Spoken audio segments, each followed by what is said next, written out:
can't see you at all. Much better. Okay, now I can see you. Welcome. Welcome to the Soapbox Hero. We have some beautiful crystals here.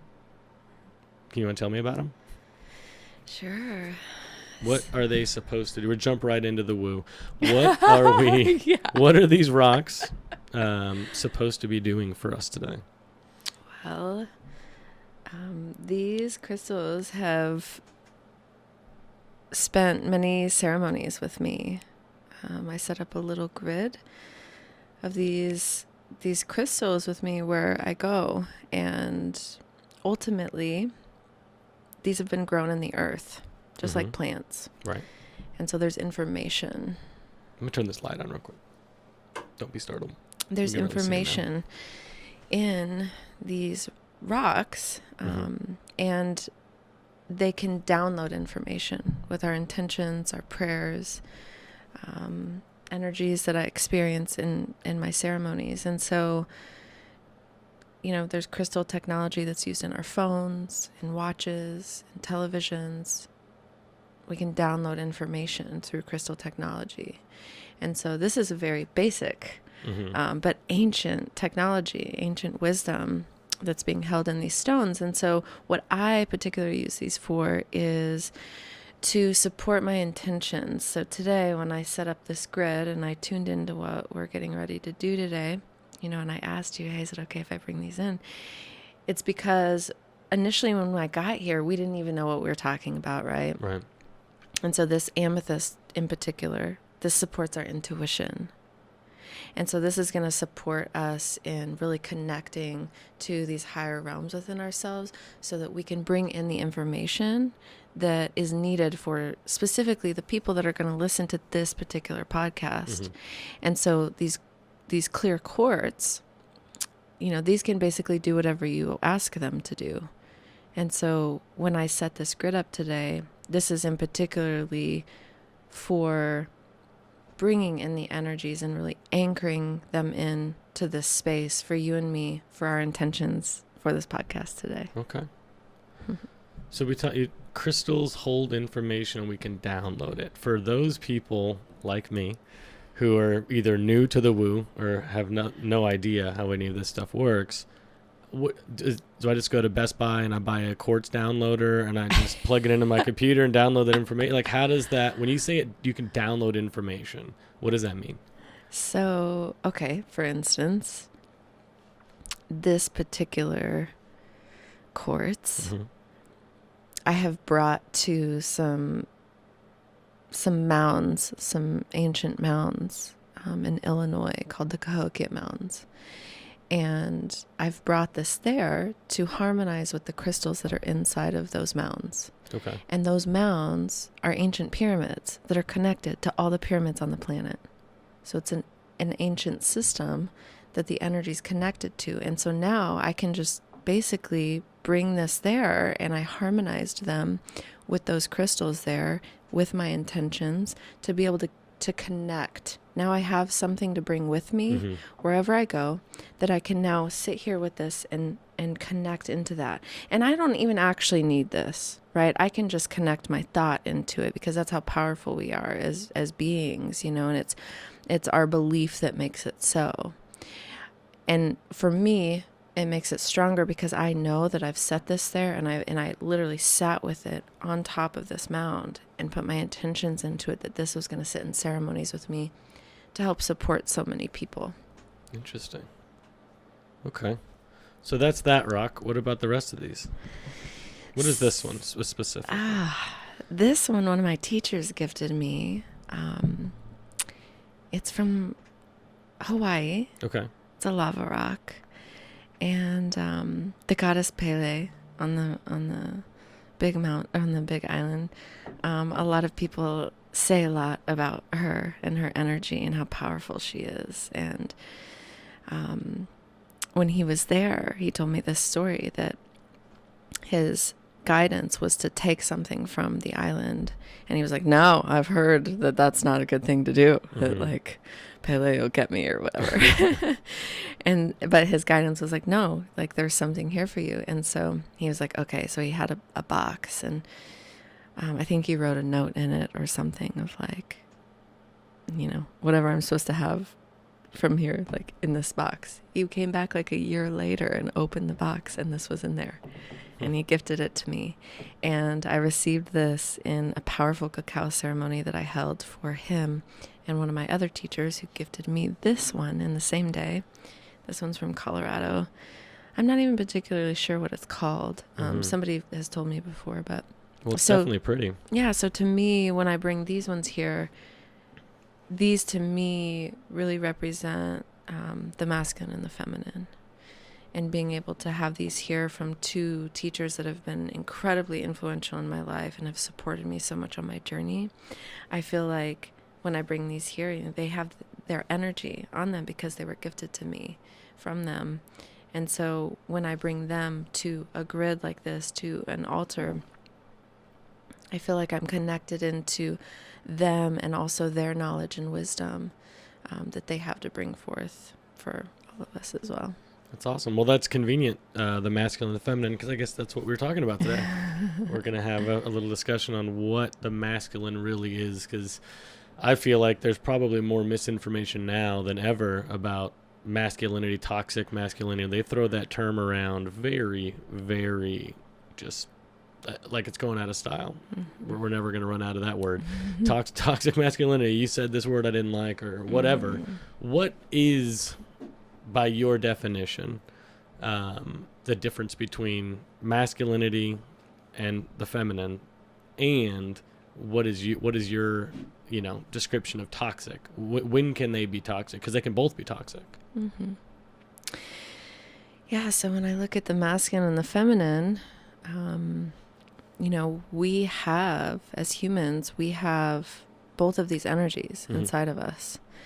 And so when I think about the masculine, I think about giving and doing and action, logical thinking, structure. When I think about the feminine, I think about receiving. I think about being. I think about creativity and flow and chaos. I think about the dark. Whereas the masculine, I think about the light. The masculine, I think about the sun and the electric energy. And the feminine, I think about the moon and the magnetism. And so having both of these energies inside of us, it's these polarities, but they have to have each other. And so there's really no separation, which is what I feel like as humans, we're here to dissolve the illusion of separation. And it's interesting that there is so much going around right now about toxic masculinity. And for me, when I see that, like going around on social media and things like that, all I really see is people who, when they're saying that, I can sense and tune into some victim energy, right? Because they've had specific experiences with, let's say, particularly men, which I have too. But where I'm at right now, when I see that, is deep compassion, because so many men have been not allowed to feel their feelings. And that's something over this last week I've been really aware of, spending the last week with my children so closely, is how much, in my family too, is how much, when little kids, they fall down or whatever, and it's like, hey, you're okay, get up, you're fine, stop crying, stop whining, and there's a lot of boys that were raised that boys don't cry. Right. And so it's like, it's so much of like, don't feel. And so then we have all of these men that have these energies that want to feel, they want to be balanced in their feminine. That's their natural state. The feminine is feeling. And so then we have all these men that don't know how to fully feel because their brains actually never developed that way. Like as a child, their brains were shut down. That part of their brain was shut down. Their feminine was shut down.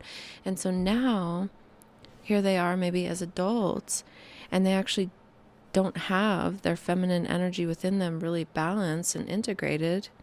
They don't have their masculine fully integrated. And then the inner child is also out the window, which I feel like is the third part of that. It's the masculine and the feminine coming together in union, and then also nurturing the inner child that's created from that space of wholeness. And so that's what I feel like when I see this toxic masculinity.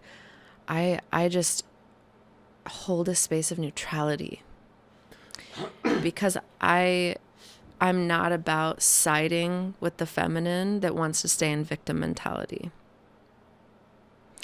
And I'm not about pointing the finger. It's important to hold people accountable.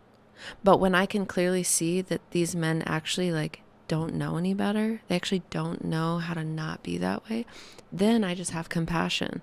So it's like, I'm not going to play in this side with the feminine. I'm not going to play in this side here. I'm going to hold a space of neutrality and have deep compassion for the women that have been hurt and for the men that don't know how to feel. Neutrality and holding that space for peace. That's what I feel like will bring peace in the world, is neutrality. And not to say that, we can't do something in the world, but it's kind of like what Mother Teresa says. She would never show up to a protest on the war, ever. Because if people actually understood how energy worked, they knew that if they did that, they're actually feeding the energy that they don't want to see. Right. Because it's just energy. But that she would show up to a peace rally, because that's what she wants to see in the world. That's what she wants more of. So that's what she'll give her energy to. Yeah, you touched on like 8 things that I want to talk about. First, I feel like you're going to give me a complex about trying to get my 3-year-old son to not sit there and whine or cry about everything. Because I'm like, come on, dude, let's go. Like, you're fine. It didn't hurt you that bad. But now I'm like, well, am I not allowing him to have the space to feel? So thank you for that. That'll be stuck in my head for at least the next few months until I decide how I feel about that. The other thing I think that I can get with is the notion behind balance. I've said this a lot, that everything in nature seeks balance, right? Even on the molecular level, it wants those special numbers. You look at Fibonacci, right? There's so much that nature is seeking, and we like to think that we're not a part of nature, that we're separate. We're people. We get to decide. Well, we'll plant these vegetables. We decide those vegetables grow, or we'll move these animals here, or we try to play God as much as we can, because frankly we can. But no matter how much we try to take control, nature is always in the end going to conquer that. You can accomplish whatever you want in your life. You're going to die. You're going to get recycled back into the earth, and the earth's going to take your energy and reuse it to whatever it wants. Like, you are temporary. Anything you're doing is temporary, unless you can get, a large group of people behind you to truly make change that would last, which is what I'm trying to do. Is hopefully create real change, or a place where we can make real change, as opposed to all of this bickering and let's move the needle an inch here, an inch there, or politically swing right, swing left, let's swing back and forth on this pendulum.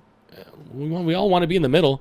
We all really want to be somewhere in here, but we can't look past our differences long enough to admit that or agree on something, which is so frustrating. But balance, right? We're all seeking balance. So with masculine, feminine, like anything in too far in one direction is going to be bad, right? We want to try to harness both and have a nice, healthy balance.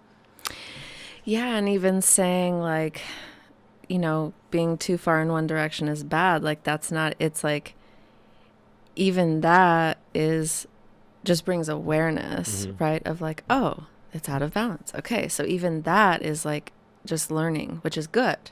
So it's like,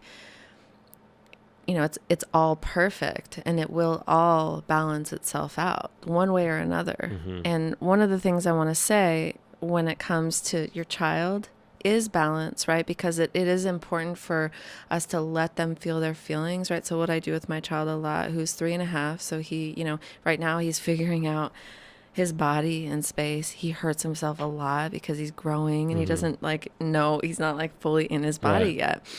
And so it's like one thing that I ask him is like, hey buddy, are you okay? And he's like, no, I'm not okay. And I'm like, do you want me to kiss it for you? Yeah, I want you to kiss it for me. And so I'll kiss it for you. How does it feel? Does it feel better? Yeah, it feels better. But it's like, if he hurt himself really bad and he needs more time to process that, it's like, okay, like, yes, that hurt, and like totally going to be here with you to let you feel that. And, if he's coming to me and saying like, he said this to me, blah, blah, blah, and he's getting his feelings hurt about that, it's like, yeah, that doesn't feel good, does it? Now you know what not to do to somebody. You don't want to make anybody feel that way, right? So the contrast still teaches him, and we don't have to stay stuck there. That's the balance. We don't have to stay stuck in this whining pattern and this like, oh, that hurt me. Ooh. We can acknowledge it, even as adults. We can acknowledge our hurt and feel the pain so that we can heal. We have to feel to heal. So it's like allowing the feeling and the process of that without staying stuck in that place. Yeah, I think that's the key, right? I mean, there's a fine line between coddling and like allowing them independence to make it through things. Like in our since we may as well stay on this subject for a second.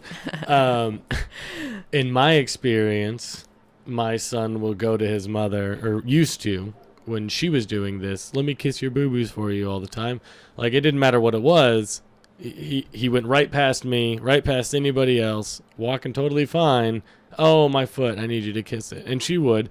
And then but for months, it was every little thing. It was, well, you got to kiss it to make it better. You got to, like, at a certain point, if you just fall down and you're not hurt, you don't need anything kissed. You're not actually in pain. Get up, get back to playing or whatever. So there's a line that, I mean, I'm sure the line's different for everybody, but there is a line of, you're doing too much nurturing and not allowing enough nature. Yes, and so this is a great segue into the rest of the conversation on balance, because this is really my favorite subject, because when I think about the masculine and feminine, I think about that it's the energy of everything. You see it in nature. It's the way in which we operate, because when we're sitting and we're chilling out and relaxing, that's very feminine. It's very receptive mode. It's like resting, being. And when we're doing and taking action, it's the masculine. And so it's like, how can we find the balance of those things, right? So how can we be okay with being, instead of feeling like we have to be doing something all the time to keep ourselves busy, which I know for me in the past, when I was like really strong in my masculine and I was neglecting my feminine, I was staying busy because I was feeling more like I'm accomplishing something. I feel more successful.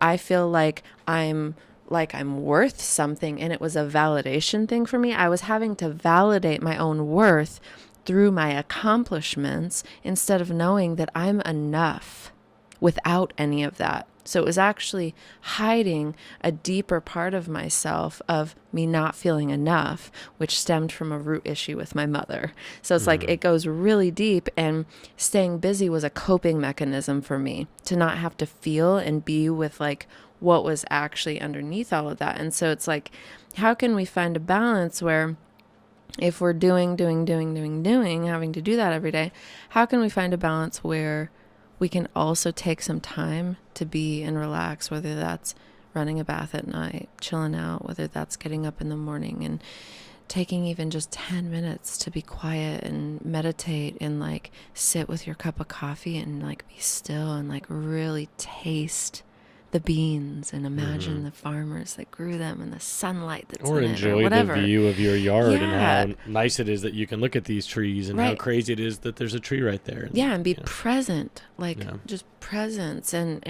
that beingness of the feminine.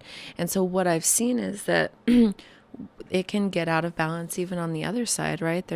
I see this a lot in the spiritual community where there's been a lot of people that get so far away from the masculine because they're like, toxic masculinity and this thing that I've been doing for so long and grinding and stuff is not working. And I'm just going to like do, and I'm saying this because I know it because I've done it.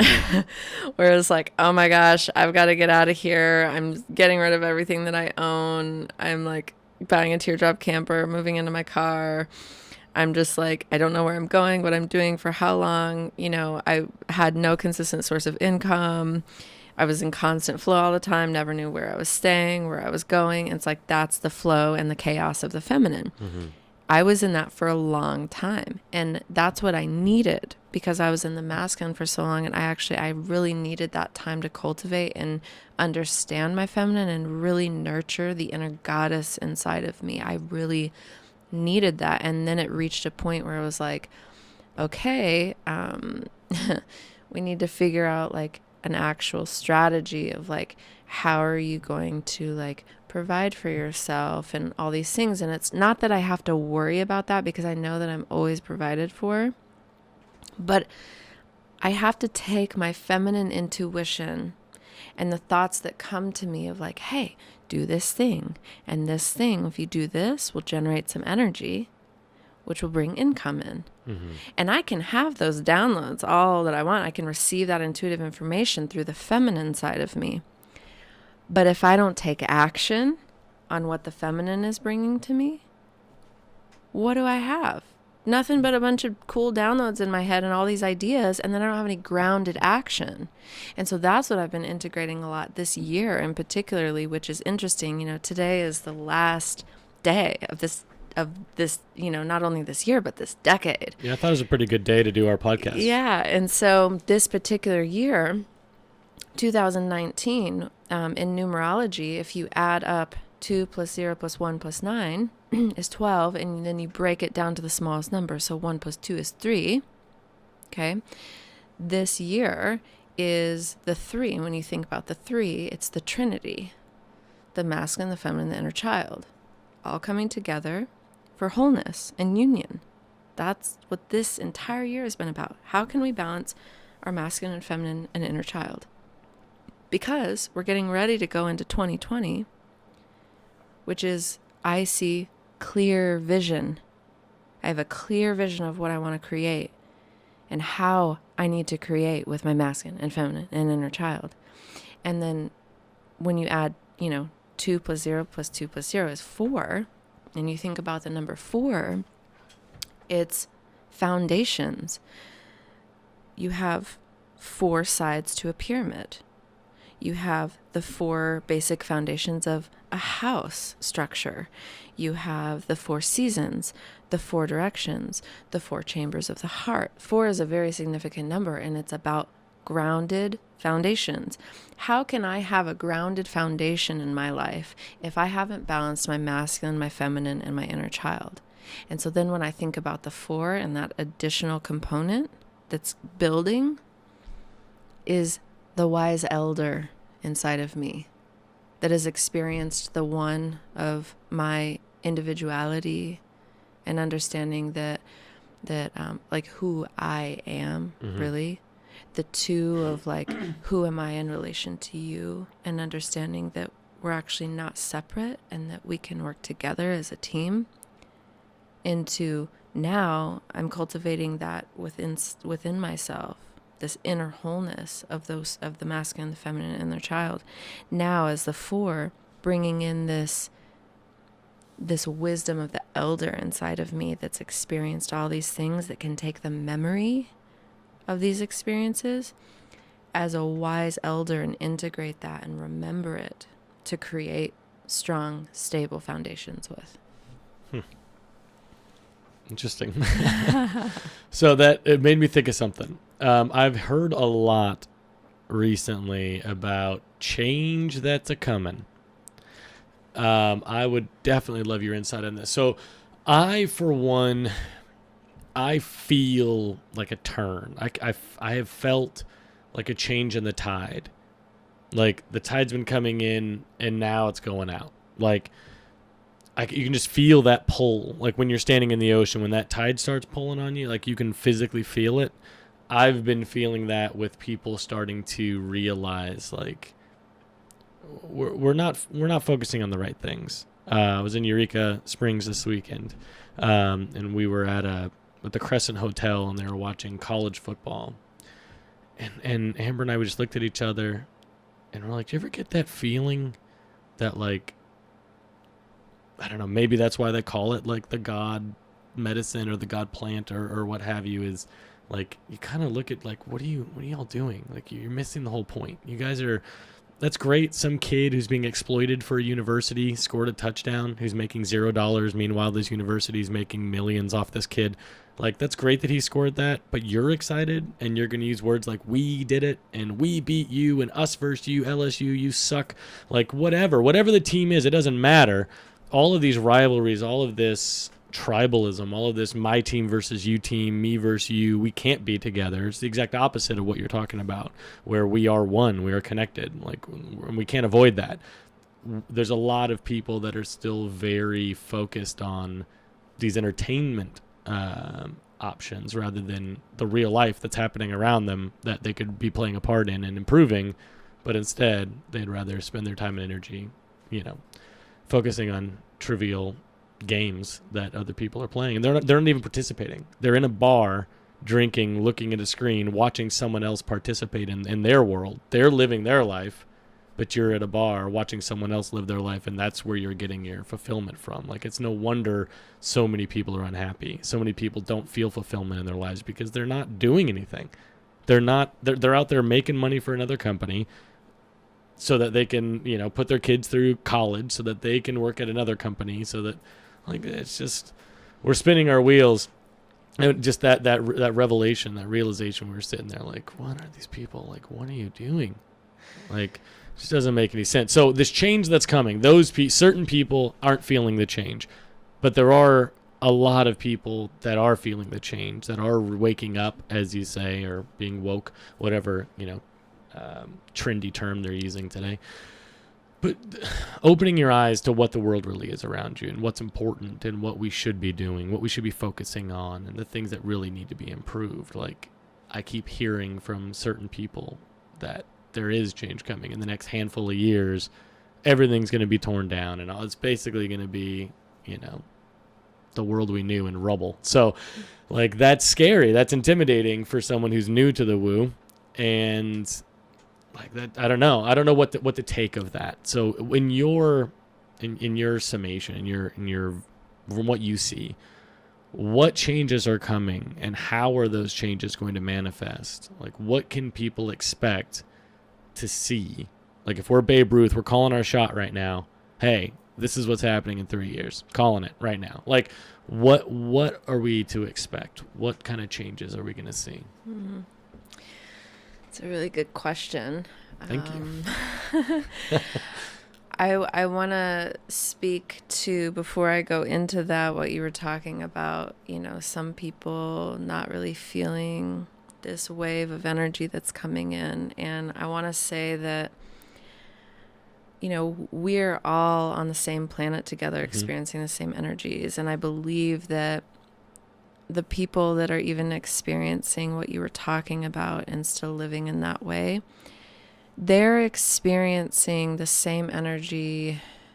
It's just they're accessing it differently. How do you mean? So let's say, for instance, maybe people who are really distracted by football and are, they're unconsciously utilizing distraction and alcohol and sugar and Facebook or whatever as coping mechanisms to not feel, right? Because they do feel the energy that's shifting and happening, and they don't know what to do with it. So what do they do? What makes them feel better so that they're not feeling whatever this is, because it, like, a lot of people don't understand what they're feeling because they don't have people like us in our lives that can shed any insight, because they're in corporate jobs, they're eating food that's programmed, they're in this matrix, they're in this hamster wheel, and so they're not coming across people like us necessarily. Or maybe by grace they might find one person that makes them shift the thought in a different way, and so I want to say that they're experiencing it too, but those things that that they're participating in could quite literally just be their way of trying to not feel because they don't understand what they're feeling. And as far as the changes, that are happening, it's interesting to think about like time and how it doesn't really exist, and that the past, present, future are all simultaneously happening now. Well, And all we have is this moment. People's vision of time is calendar time. Right. Well, what day is it of the month of this year? Cool, that's the time. Right. It's 12 o'clock on this day. But that's not really how time works. Right, and yet everybody at some point, I'm sure, has experienced deja vu and has experienced losing time. Yeah, losing time. Like, oh my gosh, it's only been 10 minutes. It feels like it's been 30. Or, like time slowed down. What or the like, heck? I'm having Feels like fun it's been an and hour. it's speeding up. And so it's Time like, flies when you're having fun. Yeah. right. And like, how is it that I can get on an airplane and travel 3 hours in this direction, and yet the sun is rising here and I just saw it setting here, and like time is an illusion. And so it's interesting, as the changes that are happening, it's like the changes have already happened in these higher realms and these higher dimensions and these places where time doesn't exist, and yet this reality that we're in is the densest. It's the most dense, and so it takes the longest for the shifts to occur. It's kind of like we can have a consciousness shift like that, a mind shift, a spiritual shift, but like our bodies take the longest to integrate the changes because it's the densest. And so it's like, as the things begin to change on the planet, we can start to see the systems are collapsing. These systems of control that have had people in this wheel are starting to collapse and get exposed. There's things that are starting to come out that people are becoming aware of within, our government, within religion, within all these things that are being exposed, so that and it's losing hold on people. And so as that continues on, people's awareness, it's almost like this energetic lockdown that it's had on people, and the chaos and the disruption is like breaking it up. And so then people are like bringing in more energy, more conscious awareness, questioning things. And the more that continues to happen, I really see that the way in which we're being governed is going to change. I really, I'm already a part of groups that are doing like self-governance systems, where they're creating their own economies, they're creating their own shared resource systems, they're creating decentralized networks to share resources with these hubs of other communities that are consciously co-creating together in a new way with clear transparency. Nothing's hidden. Which is like, that's been the old system. The old way of doing things is that things are being hidden. There's only specific people that are holding the majority of the money and the control and stuff. This is like a decentralized thing that's happening where everybody has access to the information and we're all sharing resources. And so it's like, it's going back to the understanding, this is just something that came in, is like that there is no separation. Because back in the day when we were in like tribal, societies, we weren't separate. Because if I didn't have food, you didn't have food. And if I was hurting, you were hurting. We're all in this together. It's an interesting point. Somebody brought this up the other day about there weren't jails. There were no jails or prisons or anything before the Europeans came. Like that wasn't a thing. If this person who's part of our community, because that's where I'm segueing to, my favorite word, that's the word for 2020, folks, community. But if member number whatever, whoever this person is, if they're stealing from someone else, like that's going to get handled. That's going to, like, you can't have a weak link. That weak link is going to get sorted out within the community, within the tribe. You don't need somebody with a stick who's going to put them in a cage and keep them in that cage. Like, that's not helping anything. That person needs to be made aware why what he's doing is wrong. And as a community, here's what we can do for you. You're not providing for anybody in these ways. How can you provide? What can you do? Because you got to do something. You can't be a drag on our community, on our tribe, on whatever. You gotta put forth something. And if you're not gonna, then you can leave and just get and go somewhere else and go be a drain on somebody else until you realize you can't be a drain. You have to give something. But instead, with our current situation, there's a lot of people who are, one, in jail for reasons they shouldn't be because they're poor. There's a lot of people being taken advantage of. But also, the whole thing is corrupt. It's all prison for profit. It is a ridiculous system. There should never be an incentive-based system to get more people behind bars. Like, that's a dumb system. We should probably fix that. That should be one of the first things I think to go, because, like, community. Yeah.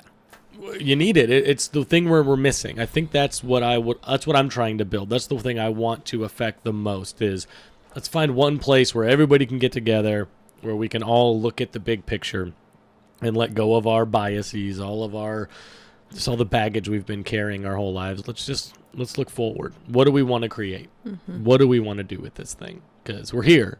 Since we're here, like we talked about this after the journey, like, it's a scary thought, but you can't not experience this world, right? There's no option here. I can't not experience this. I'm experiencing every moment of my life.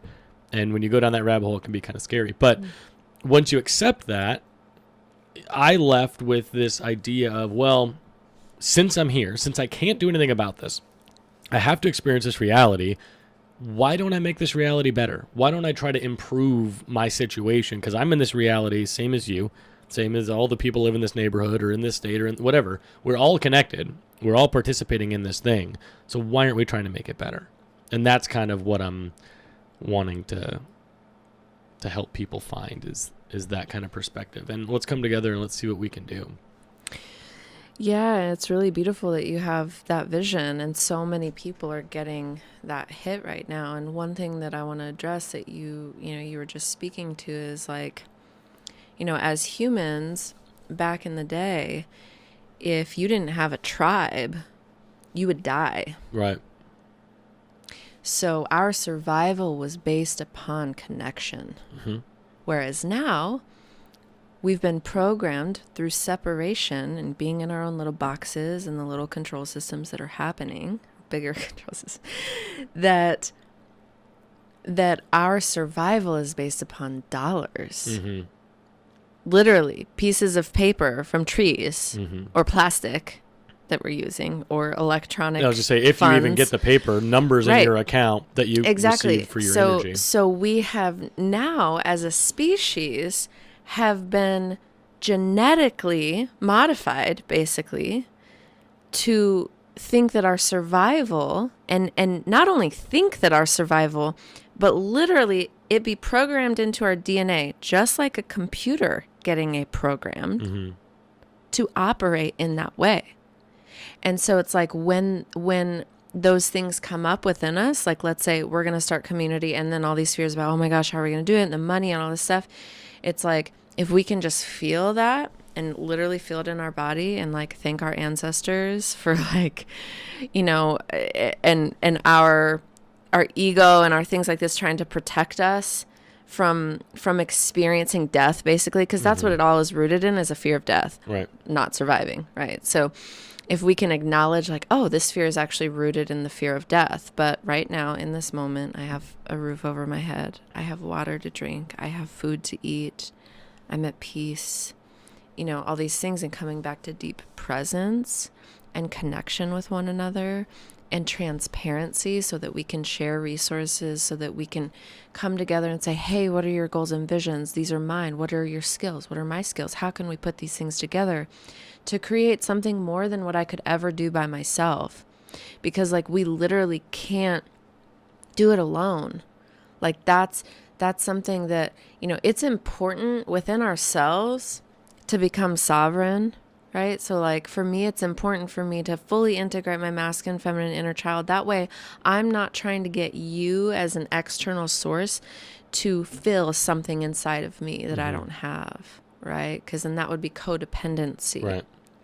But then I'm also not on the opposite side of the spectrum where I'm like, I don't need you. I can handle this myself. Right. Which is independency, right? And we're like, oh, Independence Day. We're going to celebrate our separation. Like it's like they've been programming women for at least the last 20 years. Hey, you don't need no man. Be independent, all by yourself. Raise the kid yourself. You don't need anybody. Like they've been programming females for decades with that kind of sentiment, which there's been a lot of consequences. Right. And so now it's like, okay, how can we come into such a deep state of sovereignty and wholeness within ourselves so that I can say, I'm whole, so whole within my being, and so are you, and we're choosing to share each other with each other because we want to, right? Because what we can create together is more than what I could ever create by myself. And so instead of it being codependent or independent, it's interdependency that's happening. And I'm seeing this like this infinity, and that's where this balance comes back in, right? This is my favorite subject. It's the 0 point, right? There's like the 0 point, which is the point of pure potentiality. It's the nothingness. It's the no thing. It's coming back to those moments that we've had on journeys where none of this matters. Exactly. All the while. All the while, none of this matters. None of this matters. And so that's the point of pure potentiality. That's the void, right? It's the pause in between the breaths. The in-breath, the pause, the out-breath. And I like to call it grace. It's the balance point between the head and the heart, where I can be allowing my heart to lead me, take my brain with me so that I can take inspired action on what my heart's telling me to do, and integrate those two into a really synchronized way of being, and that I can move forward in grace and in deep surrender to what is and what's coming in while taking action. It's this balance between all of that, and right in the center of integrating all of that, we can literally create everything that we want. What do we want to create? That's the question, right? What do we want to create? And I want to hear from I want to hear from you. I want to hear from whoever's listening to this. Like, it's not. We talked about this before we pressed the record button, but this podcast has nothing to do with me. Like, this is not my podcast. This is our podcast. This is for anybody who wants to create. Let's create. Like, let's see what I want to know what you want to create, and let's try to create it. If it's something that, that I can get behind, or I can, see virtue in, let's try it. Like, I don't know. One thing that always drives me crazy is this idea of, oh, well, that would be too hard, or you're living in La La Land or your fantasy world or whatever. Like that couldn't work. Why not? Like, that's so frustrating. We created this system. We, as people, created the system of dollars, of you have to pay rent, of you have to work a job, a 40-hour work week. We created all that crap. So why can't we create something different? We can. The answer is we can. We can create whatever the hell we want. We just have to get everybody behind it, or at least enough people behind it to start getting some teeth in there. But like local trade partners, I'd love to give them shout out. I love what they're doing. It's a super cool idea.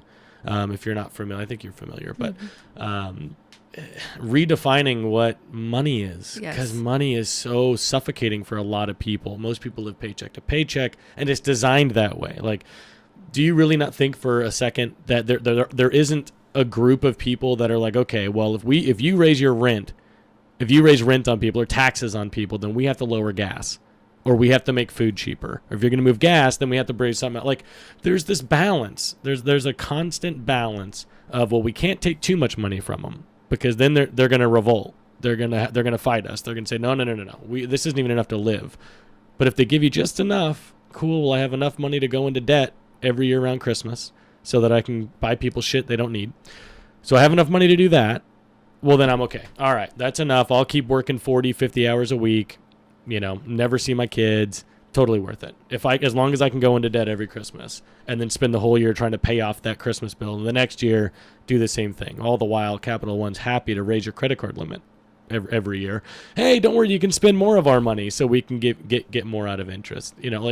This is by design. This is all by design. To another way to control us, to control people and keep them on the wheel. Hey, you need to work this many hours so you can pay rent, so you can have a family, so you can go to work, and so you can pay for your car, so you can pay for insurance, so you can pay for gas, so you can get to your job, and make these other people super wealthy.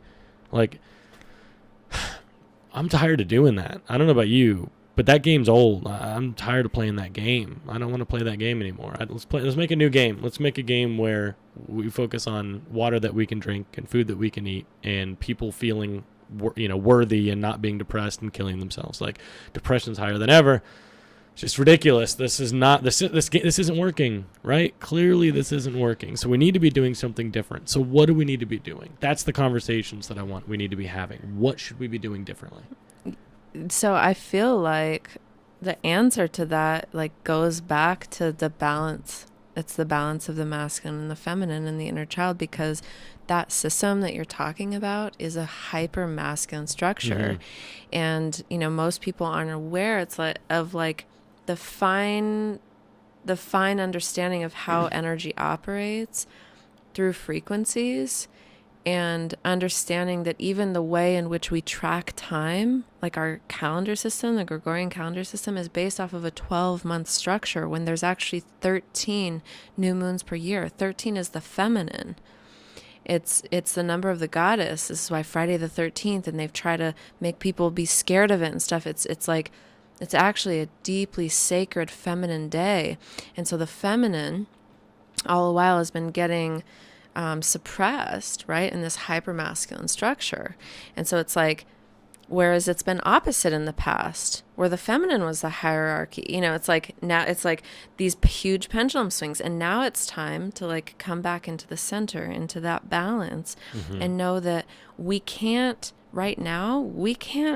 completely get rid of everything that's happening right now, because it would be a shock. Right. Right. The chaos and anarchy. Right. And first. So we've got to be a bridge. Right now, it feels like there's a bridge that's happening in between this old earth and this new earth. And people like us get to be supporters of people coming over that bridge and into this new way of being. Definitely. And with that, we can have one foot in both worlds, right? It's just like we can have our head in the stars and our feet on the ground, but what good is it if we're not doing both of those things? Because if we're just out in the ethers all the time in the feminine, and we're not doing anything on the earth, what good does that actually do? And so it's right now I can clearly see these systems are getting created, these new earth systems. I have these really beautiful beings in my life that are creating new governance systems and new ways of tracking currency, and currency meaning see the current, and it's not dollars. It's being tracked in a different way. There are communities out there that you can go and work trade for a place to live and stay. Mm-hmm. In fact, I spent the last 2 years not even paying rent. Everywhere I went, I work traded. Most people couldn't even fathom being able to live that kind of life. It's that stuff's already happening. It's just aligning to that frequency. And most of aligning to that frequency is getting out of the mind and having to lose a lot of these masculine programs and structures that have been built into our DNA from our ancestors to do something different.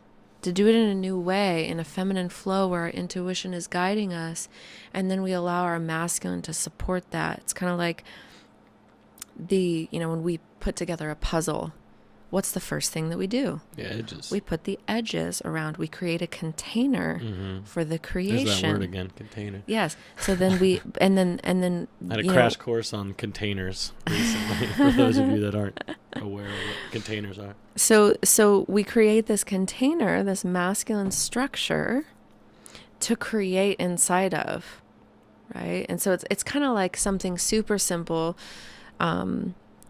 is, for instance, like a house, right? Like, let's say a house being provided for, the structure being built, and then the feminine flow of creativity of the decoration and the feeling that you're creating inside of the house, right? Because a house is not a home. A house is not a home. It's the essence and the energy that you bring there, and you can do that through putting your sacred things in and placing up things like this, or your favorite items and art and things like that. It's a very creative flow, and so it's bringing those things into balance and harmony with one another, so that we can create together in that interdependent flow from the 0 point, from that pure potentiality. You know, there's a water ritual that happens in biodynamic farming. I don't remember what it's called, but a friend of mine showed us about it. And what they do is it's basically, I think, cleaning the water. And so what they do is they have their arm in this barrel of water, and they're moving it one direction. And then they begin to move their arm the other direction. And it's right at the point of chaos, where they insert the memory, where they insert the prayers into the water, is at the point of chaos. That's the 0 point, the pure potentiality. That's where we get to imprint our desires and our memory, is when the chaos is happening. How far are we from chaos? I mean, it depends on how you look at it. It depends whose reality you're looking through. Right. And what frequency bandwidth you're in and what matrix you're connected to. It's like, and even that in and of itself, it's like there's so many different layers to it. You know, it's like I live very much in a realm where I don't experience a lot of things that a lot of people do, like in, you know, a big city. You know, and it's easy to forget when you're surrounded by an energy vortex all the time, full of creative people that are living on a high vibe, that are, you know, flowing and creating together and all this stuff. And then to come into a big city and, you know, experience a drive-by shooting outside, when it's just like, whoa, this is not what I'm used to experiencing, you know. And it's that moment of chaos, when that happens, that's like, oh yeah, I remember what I desire to create, and it brings me back to center, so that I don't forget that this stuff's happening, because I can't deny that. It is what it is. And I also get to choose how I want to create. If I want to create in a specific city with a specific person, all of the contrast, all of the dark or the bad or whatever you want to call it, it's actually all good, because it's all teaching us what we want. And it's all bringing us back to balance. I wouldn't be able to sit here and have this conversation with you if somebody else on the other side of the planet wasn't experiencing a polarizing energy. It's all balancing each other. That's an interesting thought.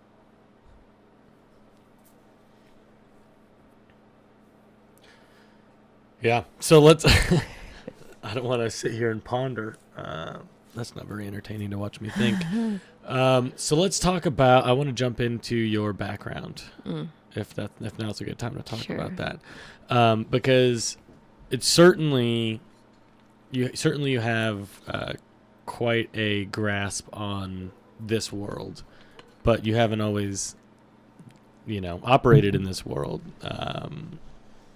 or maybe not as consciously as you are now, I should say. So yeah, I'd love to know, how does one, first of all, you are Amber and my shaman, our spiritual shaman, and that's not, you're not just always that, right? Like, or you weren't anyway. You weren't born a shaman like some people are. So I'm very curious to know your background, because we haven't had this conversation before. So what better place than with the lights and the cameras? Cool. Yeah, I would love to share. So, well, one of the things that I can begin with is, as a child, I had to experience extreme polarities, which I think is one of the reasons why I now view all of life through the masculine and the feminine energies, and understanding that it's everything and it can't be separated. As a child, I grew up with my mom primarily in the school year, who was a really, strong Christian, had us in church like 3 times a week, went to a private Christian school growing up. Everything that I listened to, that I watched, the people I hung out with, was all controlled by my mom. Through her lens of, I don't want you to make the same mistakes as I did. And then I would go with my dad in the summertime, who was an alcoholic, who hung out with people who were shooting up, having parties at the house. Me and my sister were there. Bachelor, living 2 very different lives. I mean, I was in the bars with my dad as a child. I was like in some potentially dangerous situations for children to be in, and so energetically as a child, I felt the difference. I felt the difference in being around people that were shooting up, and the alcohol and the spirits and the alcohol and all that stuff, and going into a church and literally feeling the Holy Spirit descending into my body, and chill bumps all over me, and people singing and hearing frequencies and angelic realms, and seeing people's auras around them. Like the pastor walking by me, when I was little, I was like, hey, do you see that yellow thing following him around? And people were like, what are you talking about? And so I shut that off within myself. I shut that gift off because nobody could see what I was seeing. I could hear the heartbeat of the earth when I was little. I literally heard a drum all the time. When I was little, I was probably under the age of 5. And I heard this drumming in my ear all the time. And I was asking him, like, do you hear that? And I'm like, you're crazy. And I shut that gift off. And I didn't remember that until I was, it was in like 2015. I was at a 108 sun salutation summer solstice thing out in the hot sun, doing yoga. And I was like laying on my yoga mat, and somebody was drumming with the shamanic drum. And I remembered that. Mm-hmm. I had shut that memory off. I had shut that gift down, and I remembered hearing that drum when I was little.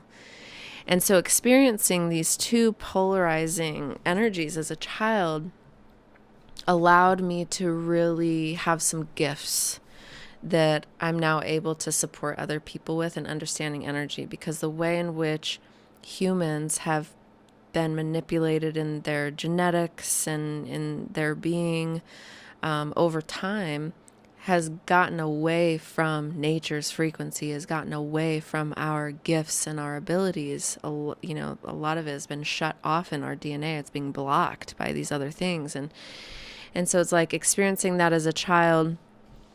And then, I got married at a really young age. I was programmed through religion. My mom said to me, if you're tempted to have sex with him, just marry him. As an 18-year-old, right. I was afraid of God, and I felt guilt and shame for having sex with him. I'm sure you were tempted to having sex with him because you're 18. Oh, yeah. Right. And I don't know if I was already at that time having sex with him or not, but right. Either way, I was feeling guilt and shame, and so I did it. I did what she told me out of fear. And so I got into this relationship that was a very toxic relationship. And it wasn't just him. Sure. It's easy to point the finger and say someone's a narcissist and all this stuff. There also has to be a codependent empath of sorts that's on the opposite polarity of that that's enabling the behavior that's the victim turn perpetrator turn victim cycle. Well, and to cut both of you some slack, at 18, you don't know No. who you are. No. You don't know anything about anything at 18. No. No offense, 18-year-olds, but you'll get it. You don't know anything about anything yet. No. Like, so you should not be getting married. Right. And so I did. Yeah. I got married. It was like 2 weeks after I turned 19, I was married. And by the time I turned 21, my dad died. And that was the first time that the veil was really lifted for me. And I want to back up for a minute because when I was 17, okay, even further. When I was 16, I lived in Guatemala for 6 months at an orphanage with my mom. We were missionaries. And I experienced what it was like to live in poverty. And I experienced what it was like to be in a massive city where I could feel danger. I could feel people's intentions. I could feel, going into a country like that and coming back to the United States and experiencing a completely different culture at that young of an age really did some work on me. And so I saw the world in a completely different way as an average 16, 17-year-old. And so that was like, that did a lot for me energetically, to see the reality in which America is. Like I came back and I was horrified because I was like, oh my God, that flat screen TV, there's like 10 of them in this room in the airport, and one of those could feed a family for an entire year. At 16, I was having that level of awareness. And so yes, back to the story. At 21, my dad died. The veil was really lifted. I started accessing parts of me and my creativity, and all this poetry just started flowing. And like, I could feel, for the first time, I could feel the essence of the wind, like speaking to me. I could feel my dad speaking to me through the wind. And it was the first time that I connected with the elements in that way. And, I'm still in this marriage. Right after my dad died, I got pregnant with my first child.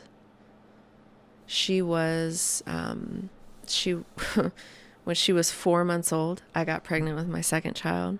So I literally had a nursing baby, pregnant again with another one. And when he was born, having this little 13-month-old baby, I had a newborn, found out at 3 weeks old he had Down syndrome. So as a 23-year-old woman, I have these 2 little babies, one of them that has some extra needs, and trying to process my dad's death. I hadn't even processed that. In this marriage that was completely out of alignment with the truth of who I was, but I didn't know any different. I married someone that loved me the way in which my parents loved me, which wasn't fully aligned, but that's what I thought love was. So that's what I did. And so I'm a young mom processing my dad, like experiencing postpartum depression, experiencing, oh my gosh, I'm 23 with a child with Down syndrome and a 13-month-old baby. And like, it was a lot. Oh, I can't imagine. And so I did that for a couple of years. And when I got to a point where I was so depressed that I wanted to kill myself. And I actually thought about it. I was thinking all the ways that I could do it. And I couldn't bring myself to do it because I had 2 babies under the age of 2 at that time. And so I was like, okay, if that thing isn't an option, then I've got to do something different. So I started exercising. And this was in like 2011. Started working out, read this book that supported me in making a decision to stop eating meat. And stopping eating meat shifted my frequency so rapidly. I began attracting a group of people in the nutrition industry, and we were taking all these supplements and plant-based products. And so how I see it now is that when we're intaking information from the earth, we're tuning into the frequency of the earth, which is what happens when we take plant medicine, right? We're tuning into the frequency of the earth. So if you go from eating like processed foods that's programmed, that's not real, that's fake, that's got all this energy of death and like profits and money, and like when you're intaking that information into the body, that's very different. The body processes that very differently than plant-based products. And so as I started taking these plant-based products, getting really clear, these other gifts started awakening within me, started reawakening within me. And I remember I'd be at the store and I would have this thought come in, and then the guy next to me would like ask me a question when I already knew he was going to ask me that question. And I was like, well, that was kind of weird, but that was probably just a coincidence, you know. And then I had a friend walk by me one night. I was sitting at this table and I had this thought come in my mind that was like, she had a miscarriage. And I was like, oh my gosh, why would you think that's a horrible thought to think? And I was like thinking that like my mind was just like super messed up. Right. You're super dark now. Right. And then like 3 months later, she wound up telling me that she had a miscarriage. And I was like, oh my God, okay, I need to pay attention to this. And that's when I remembered that at the age of 17, when I went to a church camp, the guest speaker at this church camp prophesied over me and told me that I was going to have the gift of prophecy one day. And he said, you're going to be a visionary. You're going to see things that other people aren't going to be able to see. You're going to know things people aren't going to know. And you're going to have to speak that to people. You're going to be in this visionary prophetess place. And I had totally forgotten about that. And still to this day, I have the journal entry that I wrote when I was 17 that he said that to me.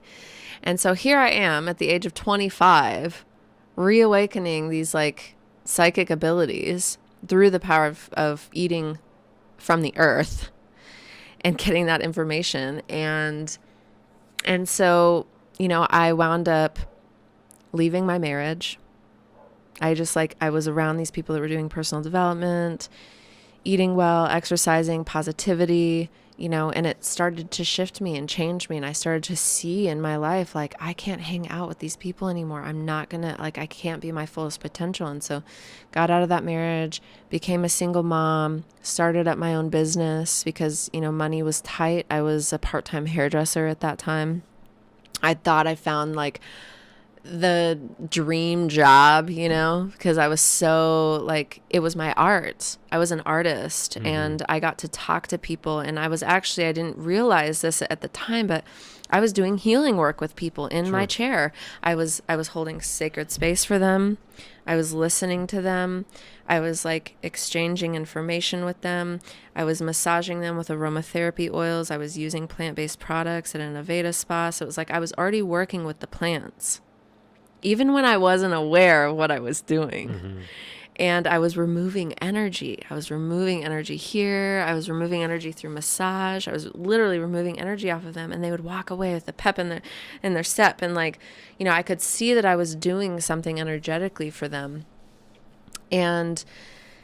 And so as a part-time hairdresser, single mom, I wasn't paying the bills. And so I started my own business. I opened up some nutrition clubs for the communities to start coming in and doing free workouts, doing leadership development, personal development. And I grew an organization of 80 people through that. And I realized in 2015, when I had opened up my third club, and there was people that would come into my club that like literally just wanted to talk. They weren't even coming in to like get a smoothie or tea or anything. They literally just needed space held for them. And some of the stuff that they were coming in with was really heavy. And they were crying and like going into a deep space with me. And I was like, wow, okay, there's something else happening here. And so I started to feel like I was providing a space almost like a church, but I was like accessing way more people than like the church down the road. And because it was in a different way, it was providing a sacred space for people to come and feel accepted and seen and honored and encouraged to be their highest self and get rid of old patterns in their life to create new ones, to create a new reality. And it was during that year that I started getting into yoga and meditation. And I really started getting into yoga to just support my friend who was supporting me. And I just kind of wanted a nice ass too, because I was like in the fitness industry and the nutrition, you know. And I mean, at that time, I was still very programmed by religion to where, I mean, I'd see these like symbols on the wall with the chakras. I'm like, oh, don't look at those. Those are like doing something. Those are like not good. You know, I was still like kind of freaked out by it. But I started getting into meditation. I started having all these visions, and I didn't understand them, but I still to this day remember what they are, and they mean something to me now. And as that was happening, I was starting to see I was attracting more people into my life, into my group. The frequency of all of it was changing. My awareness of energy was shifting. I started becoming so clear through yoga and meditation and the nutrition of just unblocking so much of who I wasn't, right? Because it's not about, this journey isn't about becoming something that we aren't right now. Because like, we're us. We can't get away from that. It's letting go of all of the stuff that's not us to get really clear. And so that's what I was doing. And I remember the more that I stepped into that role of holding all that space for community, I remember telling a friend of mine, and I never had a conversation like this. I was like, hey, I'm kind of feeling different these days. Like I feel really different than other people. And I know this sounds kind of weird, but I feel like I'm an angel. And she's like, oh, have you heard of star seeds? And I was like, no. And so then I started Googling what star seeds meant. And it like, there was a whole portal that opened up from that one conversation with my friend. And I started going to a sweat lodge. And I went to this sweat lodge, up in the mountains here in Arkansas. And when I got there, I was really drawn to this man who was the fire keeper. And if for those of you who don't know what a sweat lodge is, it's a Native American prayer ceremony where you go into this lodge in the dark with these hot stones in the water, and we say prayers and we sing and drum, and it gets really hot inside and steamy, and you sweat a lot and you pray and you commune with your ancestors. And so I go to my first sweat lodge, and the fire keeper was doing all of these rituals with the fire and with tobacco and doing all these things. And I just was sitting there watching him, and I was so mesmerized by what he was doing. I was like, I have to find out what he's doing. I'm supposed to know what he's doing and why he's doing it. And so I went and asked him, and he started telling me, but then he started just channeling in whatever spirit was telling him to say to me. And so he started going on this whole long thing about spirit animals. And as he started telling me all this information, I just started crying, like tears. And I wasn't even like emotionally crying. My body was physically releasing at a cellular level through my tears. And he just kept saying, honey, what you think about? What you think about, honey? And I was like, I don't even know. But what I feel like is happening is that I'm having answers to questions that I didn't even know that I had answered in this moment. So there was something very magical happening going to this Native American ceremony, and I felt such deep resonance with people because there was no separation. When I got into that sweat lodge and everybody was praying their prayers out loud, and I got to hear every single person's prayers, and every single person prayed in a different way, but we were all praying to the same source using a different name, and that everybody was accepted, I realized this is the church that I've been looking for my entire life. Because I feel the union. That was the deepest core feeling that I felt when I went to this prayer ceremony, was union. And that's what yoga means, union. And I walked away from that place feeling so cleansed and purified. And right around that time is when my grandmother died, and I inherited all of her Native American stuff. And it was just one more sign. And I got it the same day that I agreed to go to that sweat lodge. It was all synchronistic. It all started coming in as soon as I made the agreements. It was just coming in so rapidly into my reality. And so the more that I got into into these prayer ceremonies, the more that I started realizing that I was different and the space that I was holding. By that time, I was married to my second husband, and I was pregnant with my third child. And so it was like I was starting to experience even pregnancy and birthing a baby in a different way than I had experienced with my last two. Mm-hmm. And had this experience with my second grandmother that died, that she was wanting to come back through me. And that was my baby that I was birthing. She literally came back through me, like reincarnated back into our family dynamic. That was a profound thing that happened for me. That was one of my first huge experiences of, okay, there's something else happening outside of this realm that I maybe don't understand. But I can't deny this experience that I just had as she was dying. And I like went with her and had this experience of like, oh, I'm supposed to have this baby now. You know, like that was undeniable. And so as I, you know, had this experience and kept going down this path, more and more my marriage began dissolving. He wasn't ready to go down that path with me. You know, and I don't blame him, because we're all on our own path, you know, and it's like the more that I was awakening to myself and these parts of me and these gifts and these skills and abilities, it started freaking him out. Yeah, I bet. You know? I'm very, very fortunate to be with someone who is very understanding, who already knew all of this stuff before I ever knew it. I had a question for you. Mm-hmm. Numbers. How versed are you pretty familiar with numbers and that kind of like? I'm being harassed. Angel numbers? I'm being harassed by numbers sequential. Uh-huh. No one's going to believe me. So when I'm recording all these podcasts, every step of the way, it's how many minutes are left on the export. Oh, well, 1 hour and 11 minutes. Uh-huh. Oh, cool. I have to do an audio only version of this podcast to get it onto iTunes and Spotify and all these places. Cool. Let me cut that real quick. Let me edit that and throw that in there. Well, how long is it? 222 minutes. Uh-huh. Like, I'm being harassed, and I don't know if there's anybody else out there that's being harassed by numbers, but the only time I look at my phone is when the numbers are in order. I don't ever care about what time it is unless they happen to be in order. That's when I look every single time. It's annoying, and I'm tired of it. Like, I need more clear information because telling me 2222, that doesn't mean anything to me. It's just obnoxious. So yeah. I was hoping that you could clear that up. Yes, I can give you some tips. The reason why you're here. Yeah. So how I perceive that is that this is a way in which our helping guides, our spirits, are supporting us. It might be like they literally whisper in your ear, hey, look at your phone.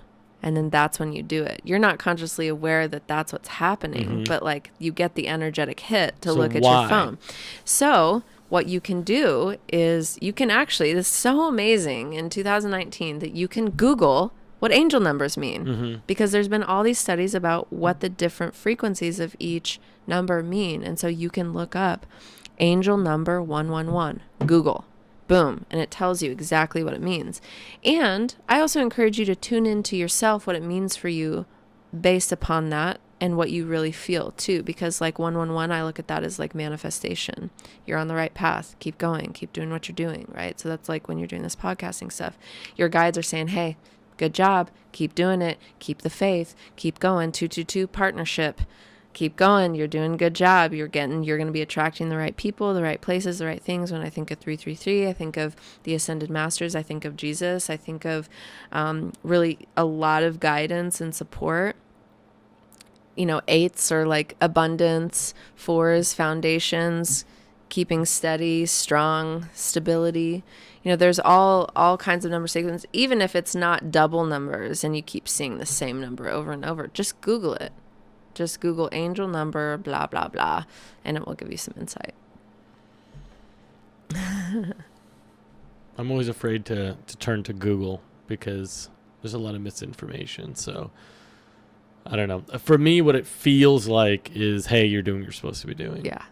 Like, finally.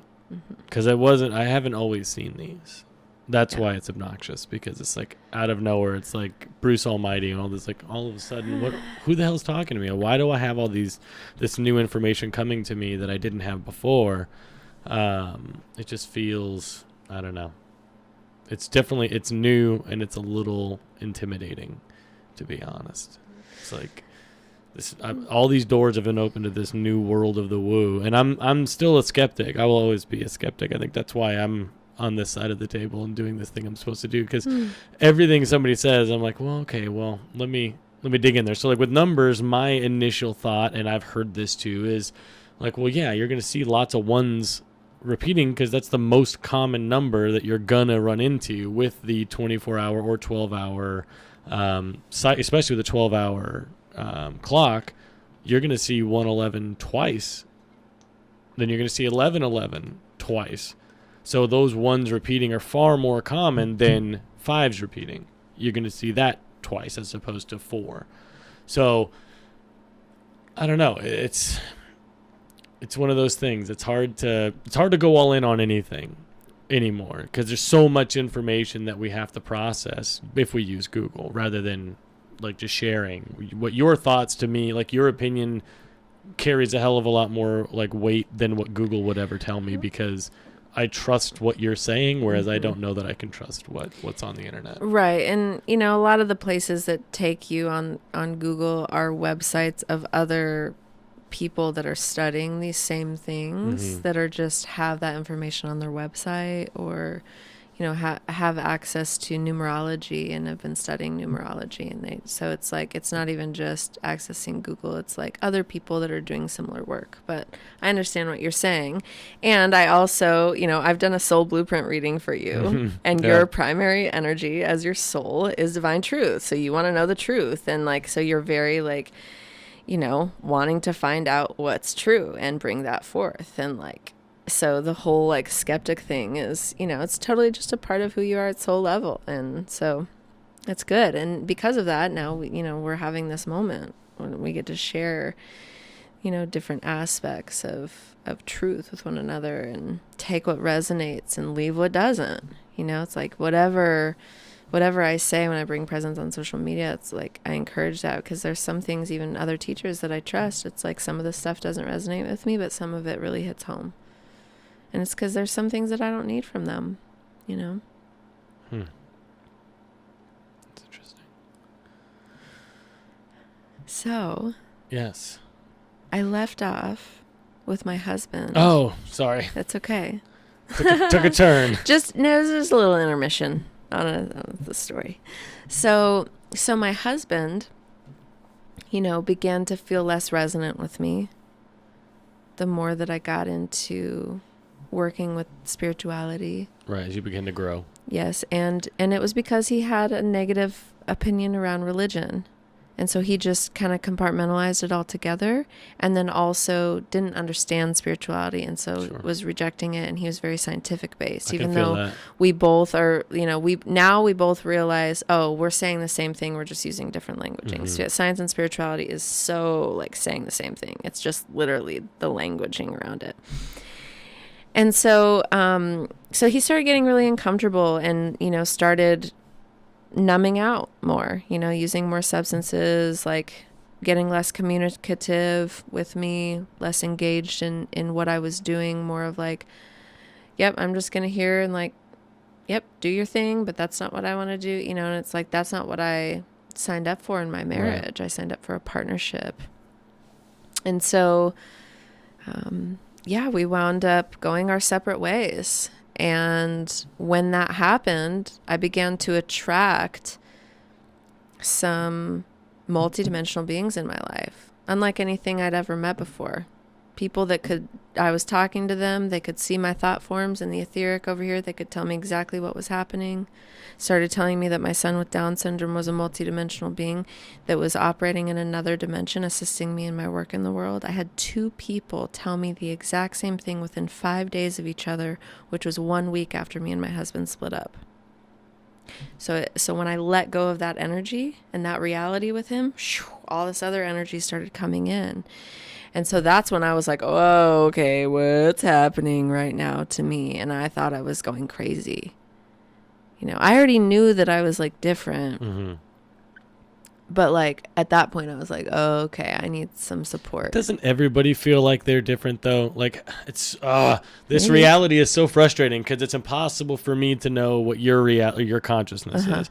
Because I feel like of course I'm like nobody else is like me. I'm experiencing this reality very differently than everybody else, sensing like people's energy. You talked about that, but like, doesn't everybody like people, whoever the 12 people that are going to watch this, like? Tell me, like, do you feel that too? Do you also feel like you're experiencing things differently than everybody else? That your reality is unique to other people's reality?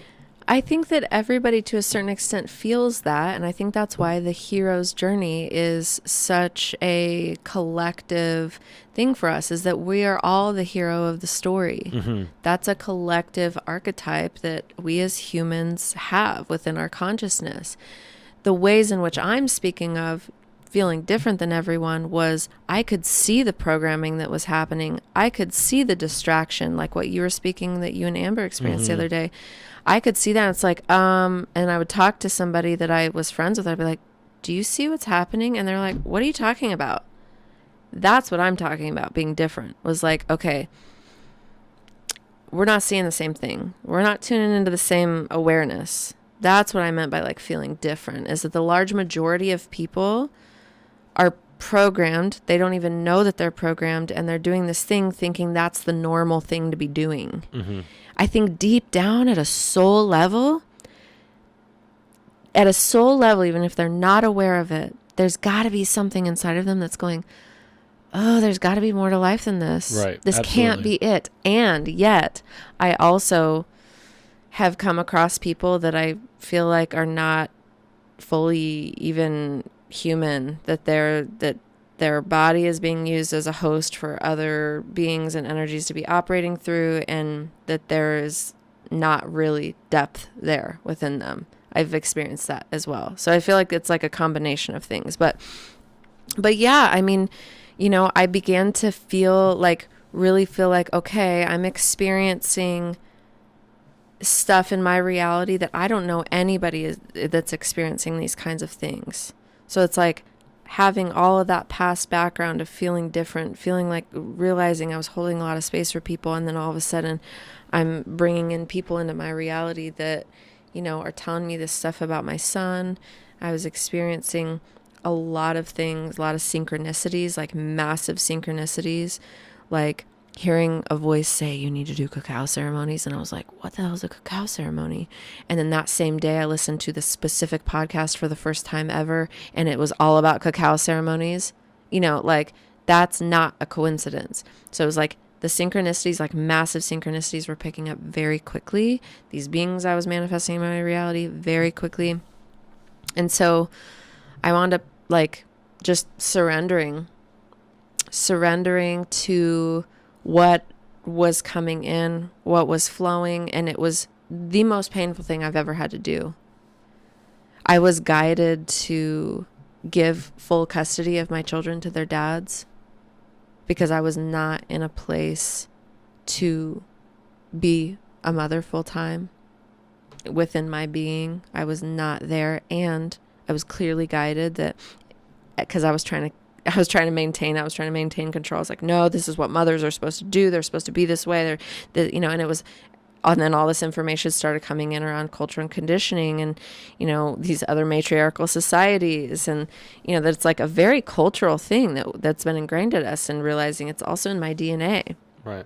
What my grandmother's projecting on me, my mother, you know, it's all programmed in there. This is what motherhood looks like. And it was the most painful thing that I've ever had to do. And I heard Spirit say to me, if you try to keep control of them, because you can't control how they turn out anyway, whether you raise them or them. Their soul's journey is their soul's journey. And they signed up for this. This is a part of their journey. And if you try to maintain control of them and keep custody of them, you're going to be robbing their dads of lessons that they must learn in this lifetime from parenting their children full time. Is that what you want to do? And I was like, okay, no, I don't. And it was, and then my little boys, I'm like crying on the table, with the custody papers right there.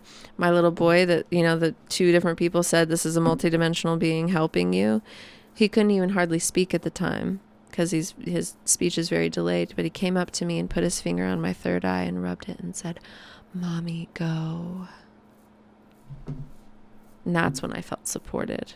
Fully supported, knowing that my kids' higher selves knows exactly what I'm doing. So having to release that identity that I was hanging on to as mother, who would I be if I did this, and what are people going to think? And, and I wasn't supported by my family, and I had to set some really strong boundaries. I think that our energetic ties with our family can be some of the most gripping energies that really control some things in our reality.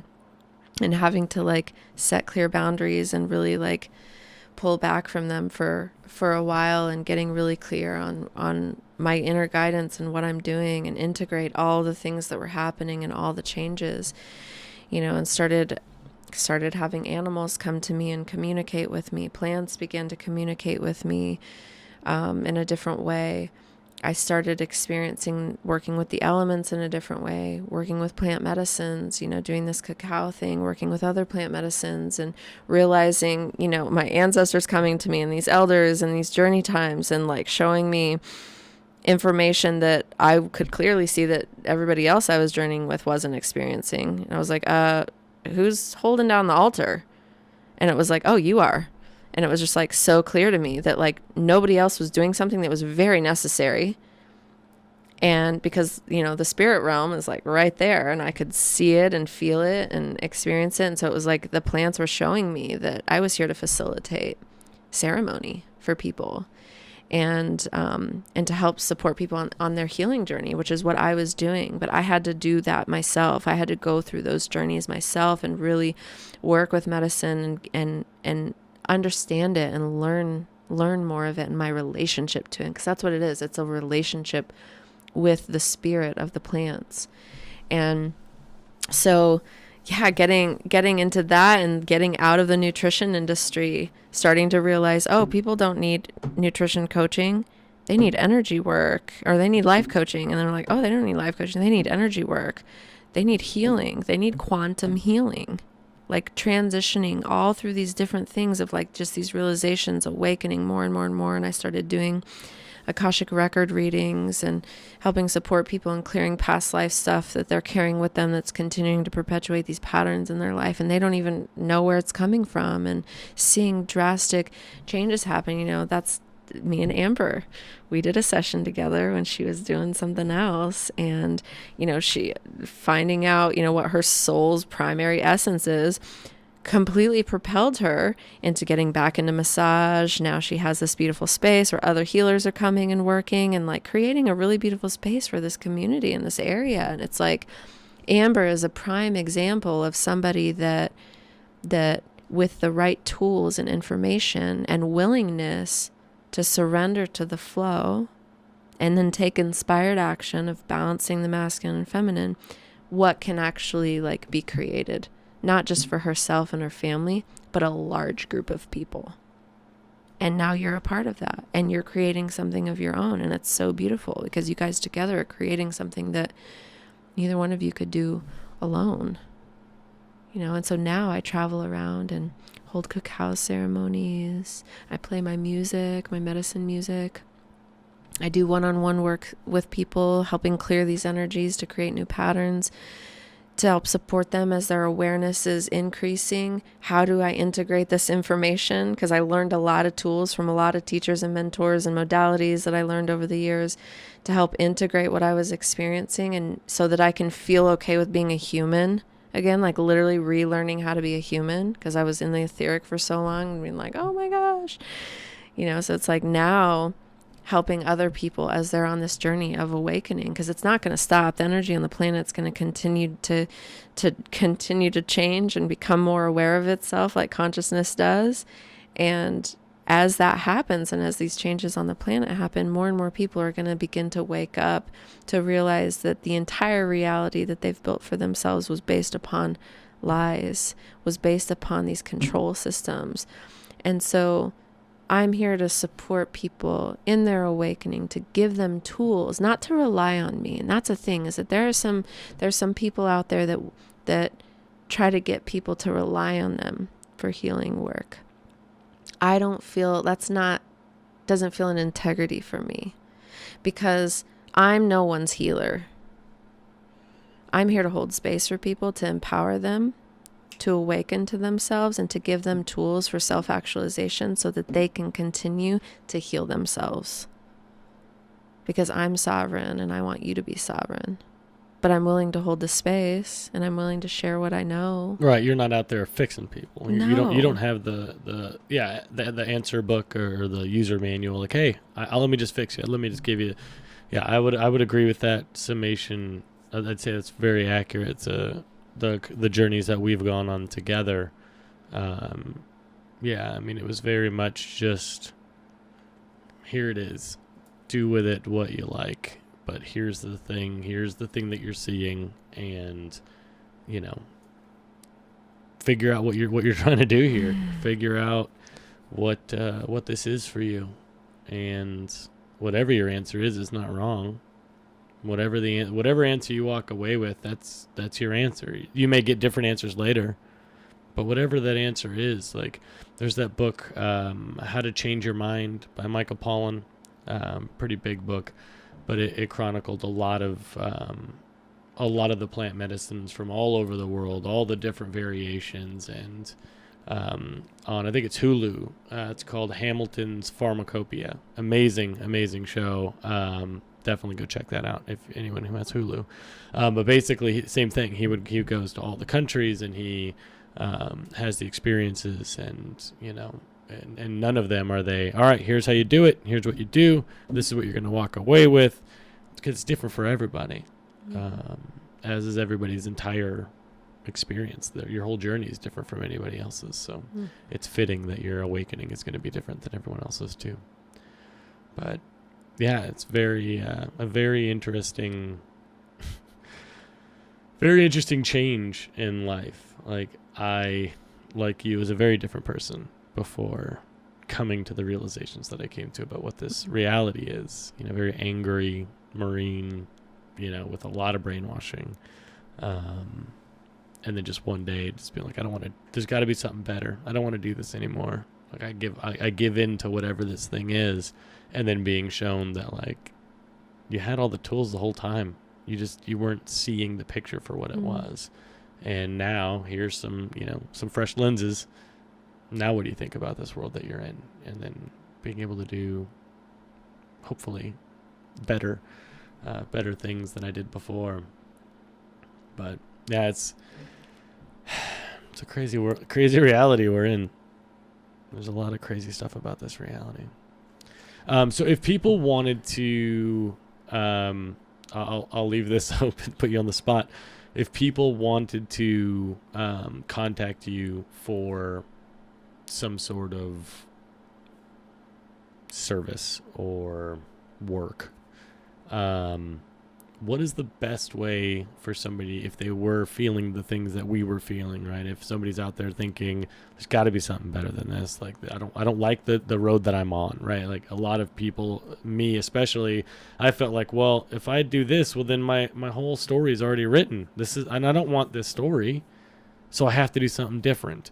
And a lot of people feel trapped by money or by career or by whatever. There's a lot of things in this current reality that are trapping us. If you're not aware of the way you're being trapped, it can be very intimidating. So for somebody who is looking for maybe a new perspective or help in any way, what would be the best way for them to get a hold of you? Well, I have a social media presence on Facebook and Instagram, Madalyn Love, Madalyn. My email is madeline.elizabethlove@gmail.com. I also have a website, madalynlove.com. Those are all the ways in which you can access me. Even just follow me on social media. I post a lot of stuff on there. Yeah, we'll tag you when we release this as well. Yeah, and also one thing that I didn't mention, which is, kind of my primary interest right now that I'm supporting people in is around love, relationship, and intimacy coaching. You know, I shared my story around my relationships and stuff, and I didn't even go into a lot of the dynamics Sure. and experiences that I had, but I've had a lot of initiations around sexuality and intimacy and relationships and love and family dynamics. And so a lot of the coaching that I'm doing right now is around that particular subject. And I've been working with sacred sexuality for several years now, and so I do a lot of one-on-one work with couples as well as groups. You know, that's what I just did last week here in Northwest Arkansas. We had a sex talk with some cacao and really educating people on different parts of their being around eroticism and releasing shame and guilt around their body and releasing the lies and things that we've adopted around what's, you know, beliefs around sexuality that came from our parents and from our school and from porn and from the ways in which we just hear about sex and the way that it's, you know, it's not talked about in a healthy way. And so that's been, you know, one thing that I'm really working with. And right now I'm doing a certification to teach cosmic sexuality, which is really understanding how we can access these higher levels of spirituality and the cosmic flow through aligning ourselves really deeply internally and with our partners to access these cosmic frequencies to help bring them and integrate them into the body. And it's a really profound experience. It's not just, you know, two bodies friction rubbing together. You know, it's a really powerful experience. And so I'm really enjoying sharing this work. It's something that I'm super passionate about. It's something that felt really scary for me to start offering. I'm just like, oh my God, I'm going to go around and talk about sex with people. And, you know, but it's easy for me to talk about. And it's something that I'm really passionate about. And I've just been able to see what's happening and supporting people with that. It's really amazing because one of the things that I've realized is, you know, we can be trying to create all that we want, right? We can learn all this information. We can try to do something different. And what I've learned is that if we have distortions around our sexuality through programming, through all of these things, through trauma, through suppression, when our sexuality is being controlled, our reality is being controlled.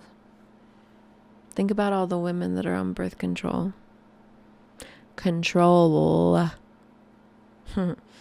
Their entire body is being controlled. I've been there.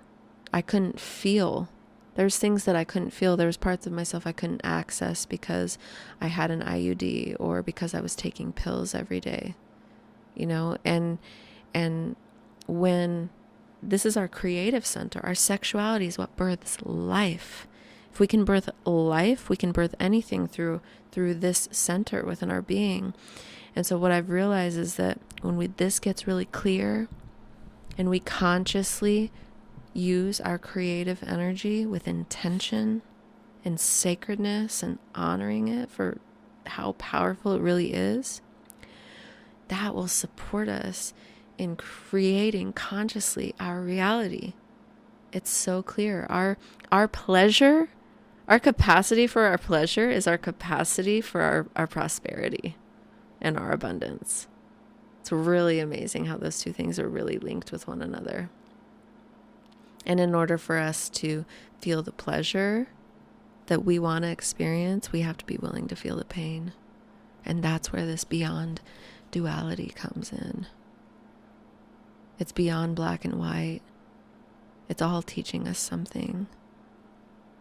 It's all a part of creation. If we can accept that as our wholeness, accept the parts of ourselves that are less lovable, to know that that's a part of who we are, and we can integrate those parts into our being, then we can co-create with our, you know, internally and with each other in a really balanced way.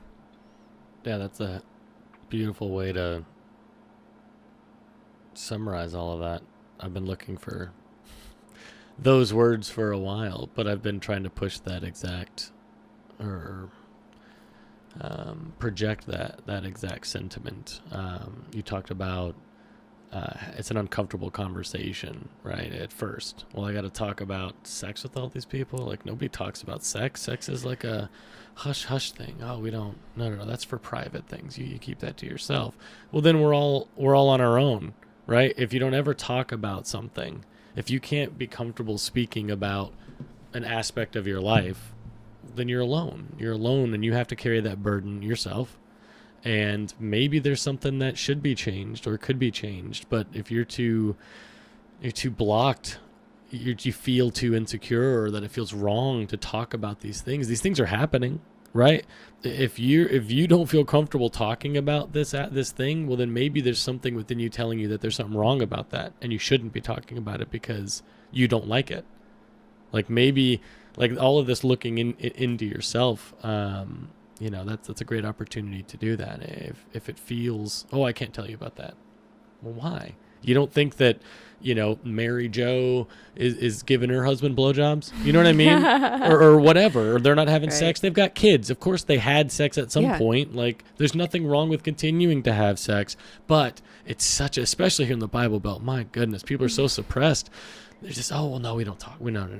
And so that's the other thing. I have all these things written on the whiteboard behind me is, these are things that people don't talk about, but we should be talking about, because if we can never hope to find a solution to something that we're too afraid to talk about.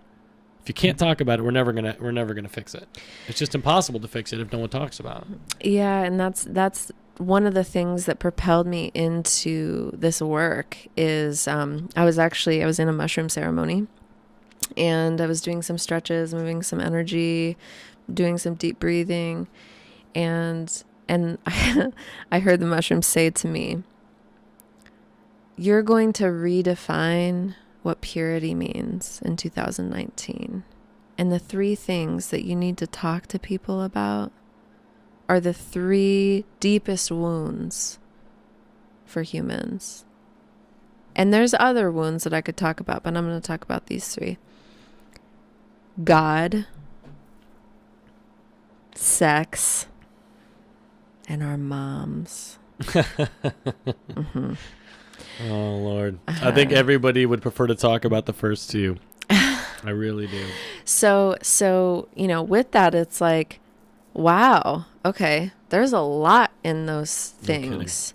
And so being willing to speak about that, it's powerful. And that's like a lot of the distortion, I even talked about my first marriage, the distortion around sexuality and how that propelled me into making a decision to marry this person that I had 2 children, create a whole reality with, that was out of alignment because of fear and this programming around God that was actually not true.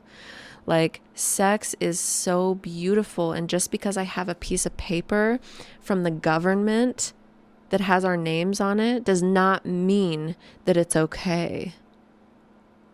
It's like, it's deconstructing those beliefs and those ideas and deconstructing these ways in which we operate around our sexuality. And that's something that I feel really passionate about, which is funny because when I tell people, they're like, "Oh, that sounds awful. Glad you feel like you should do that."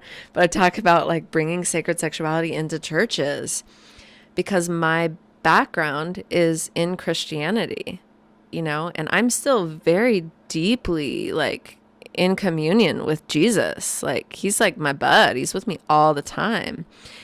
And so I have the languaging to access people within the church to bring forth sacred sexuality teachings and to bring them cacao. Like, let's drink some hot chocolate together and put our prayers into the water, and like talk about sex. Let's talk about this because we're all having it.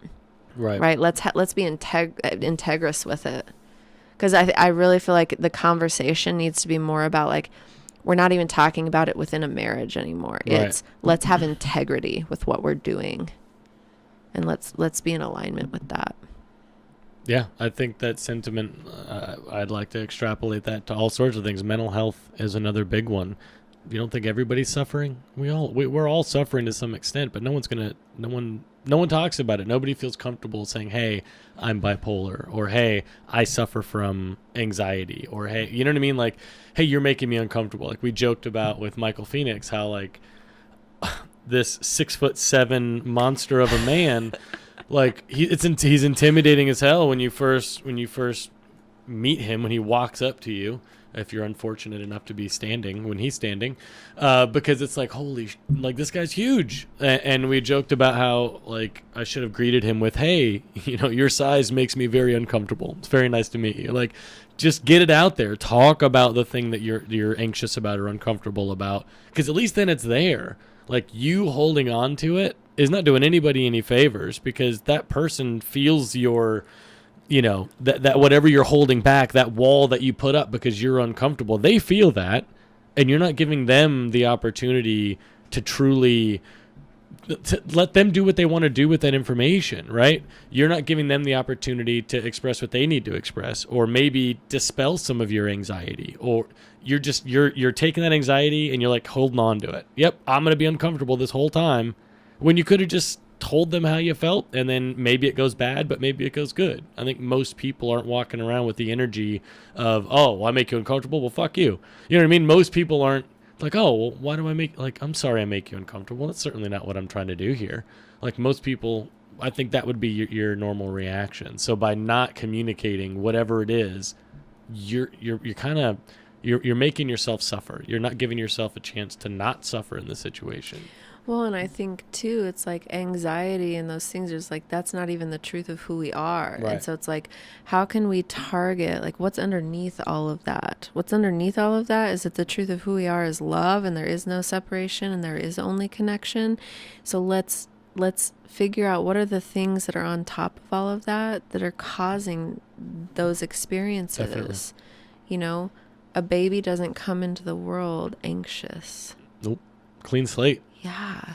So this is something that's been learned and taken upon, and some of it can be in our DNA. We pass things down through our bloodline, but it's like, what I know is that throughout my experience so far, and working with the plants and them supporting me and showing me my patterning and helping me to shift these energies within my being and help me reprogram my DNA and release some wounding from my ancestors, it's bringing me closer to the truth of who I am, that I am nature, that I am love, that I am connected to all things. Mm-hmm. And that's where, in that place is where we're going to be able to create something new with one another that mimics nature, that actually like continues on and does so in a harmonious way. I want to touch on one thing real quick. You talked about you are love. You said the words, I am love, I am nature. You are love because you're choosing to be love, right? At our last journey, got to experience making that choice, which was freaky, because my whole life I've been on guard. No, I have to protect myself. I have to I can't give this person like all of my things, because then I'll have nothing, right? Like I have to keep something for myself, or whatever that feeling was, and to let that go and just truly decide to give someone love and kindness. Like that's the only those are the feelings I want to give you. That's the energy, the emotion that I want to convey with whatever I'm doing. I'm going into this with positive intentions. I want you to feel welcome. I want you to feel loved. I want you to feel whatever. Like, I want you to feel warm. That's what I want you to feel. I don't want you to feel uncomfortable.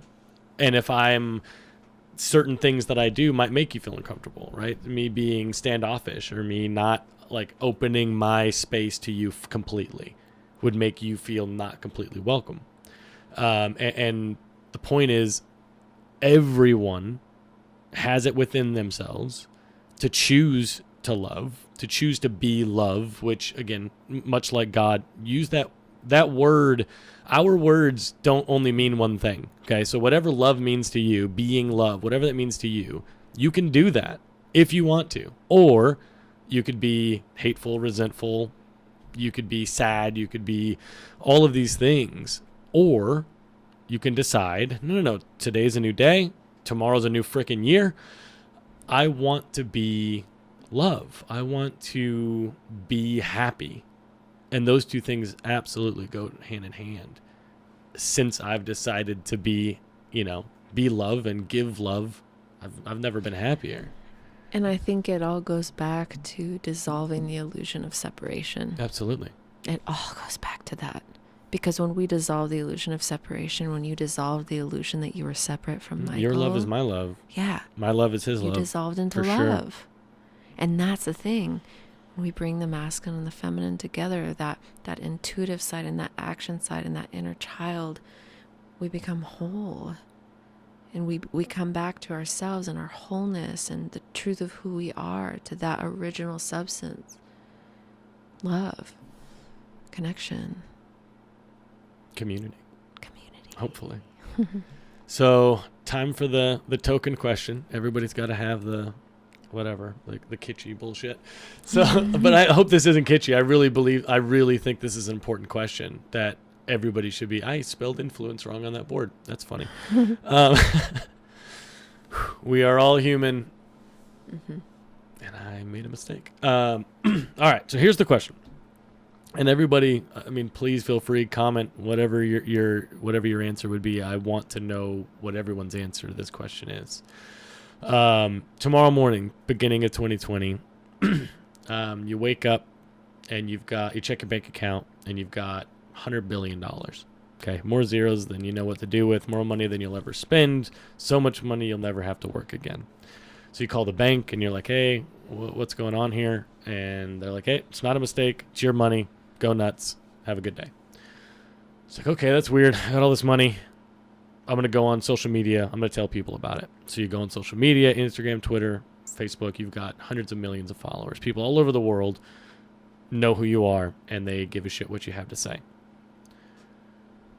After you buy the new car, fix the roof, pay off your debt, whatever all the things you've been putting off because we're all living paycheck to paycheck and we're all broke. After you've accomplished all those things, 6 months later, 3 years later, what do you do with that power and influence? What do you do with unlimited resource and potential? What do you put that toward? It's a good question. The first thing that came into my mind is I would be able to help expand some of the work that I'm already doing in communities. One of the first things that came in was I would buy a lot of seeds for food, to plant food. I would offer these seeds for food to as many communities as I could. I would help support to bring in the top biodynamic farmers and permaculture experts into different places where people buying land for communities to come and build cob cities, be off-grid, become sovereign, to be able to continue to create these new earth systems for shared resources so that we can connect more in more efficient ways. I would be doing whatever I could to cultivate more connection, more sovereignty, more community, more belonging, more healing on the earth, travel around to support communities, sharing ceremonies, sharing the plants. I would continue to do what I'm doing now, just at such a greater scale, because money would never be an issue. There would never be anything holding me back from any idea, any thought that came in. I could do as much as I could. And that's the thing, is that when I call in abundance and the way in which it makes me feel, it's also to fill myself up so full so that I can support other people in their dreams and their desires and the change that they want to see in the world. I want to support as many people as I can to help them be able to feel on purpose in the world and to live out their dreams. And then I would document all of it on social media and show people what's actually happening, because this stuff that I'm talking about is already happening, and it's not the stuff that they're showing you on the news. Right. And occasionally, if you have the right friends on Facebook, you might see a glimpse of it. Well, I am more than happy to make the Soapbox Hero a place that will show all of those positive things, because I certainly can attest to the negativity on all of the medias. I've been Facebook free for about a year now, and I've never been happier. The just the negativity, the ganging up on people, all of that, just it's so unnecessary, and it's so just destructive energy. It's tearing other people down instead of building them up. And we should be building each other up. We should be coming together to create amazing things, not separating ourselves from anyone around us if they don't have the exact thing. They don't agree about everything. Well, I'm going to block you. I'm going to, out you in front of people that you're this whatever.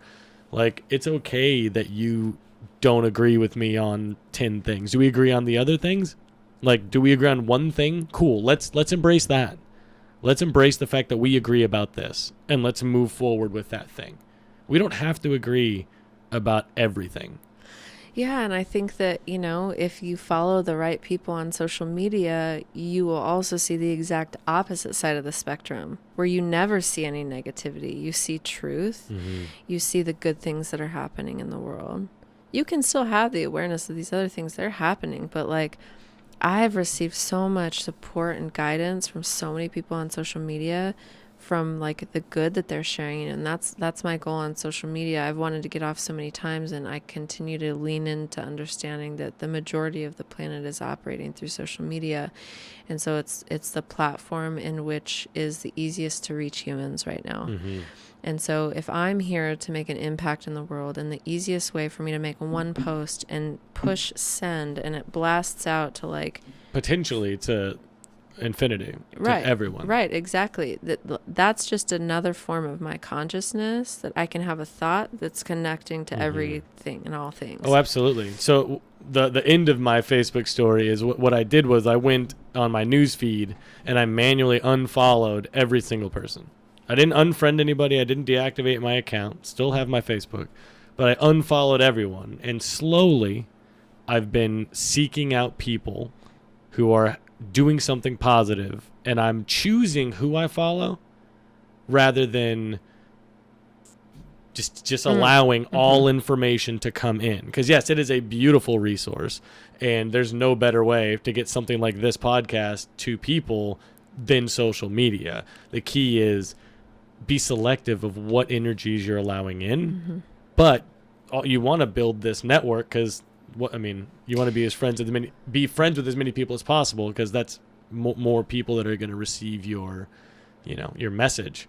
But be very selective as to what energy you're allowing to come in.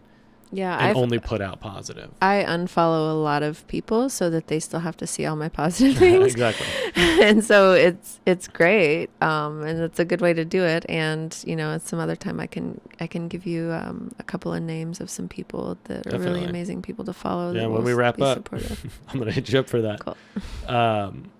One small little thing, just I've done a hell of a lot of growing in the last 2 years, I guess. Yeah. April before last, and I made some very rookie mistakes with this new energy, this new awakening, this new direction. Hey, I got to tell everybody, stop being so negative. Hey, I just realized, stop being negative. So I went on social media on Facebook, and I'm anybody who's putting anything negative, I'm why are you so fucking, why are you negative? Is this helping you bitching about this on Facebook? What are you doing to fix this thing? And it really rubbed people the wrong way. Mm-hmm. And I had a performing artist who I had been working with and had known for a very long time, who they stopped working with me because so many people up in the Pacific Northwest were this guy's a dick. Nobody should work with this guy. I was blacklisted in a place I didn't even live anymore because I had this this newfound perspective, but I had no idea how to be subtle or how to try to win the hearts and minds and be helpful with this information. Instead, I was just I don't know, attacking people with this new information. So what I just saw is that the way in which you presented it created separation. Right. And so that's the thing, is that when we send out energy of separation, then it literally, a reality forms to create more separation, which is what happened with you. Yep.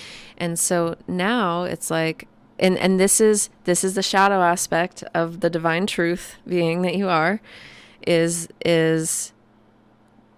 how can you learn how to speak the truth, which is not always nice. It's not always pleasant to hear, to speak it in a way that people can receive it. Mm-hmm. So how can I still get the same point across, but do it in a way that's cultivating more connection instead of creating more of what I don't want, which is separation?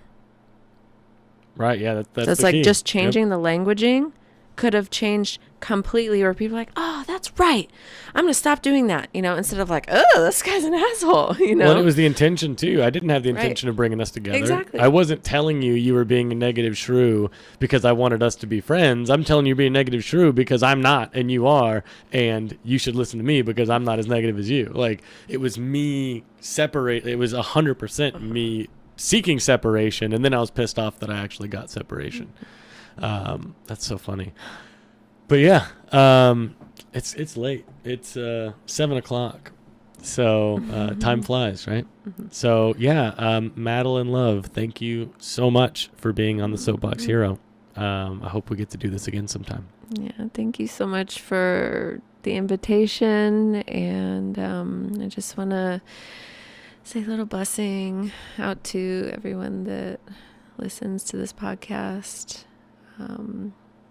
I really hope to spread more love and more connection, more integration of our wholeness and the truth of who we are. And I just want to encourage each of you as we continue to go through so much change in our relationships, in our careers, and on the planet, to come back to your breath. It's like the only thing that we can really control that can drastically alter our reality.